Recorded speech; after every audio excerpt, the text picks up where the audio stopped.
சொக்கநாதன் பெற்றெடுத்த பிள்ளையாராம்.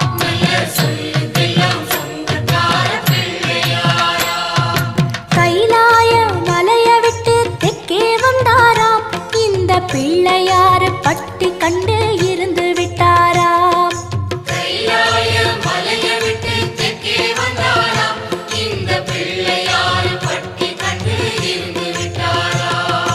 கணபதியார் வந்தாரம்மா, நம்ம உறவாக நின்னாரம்மா.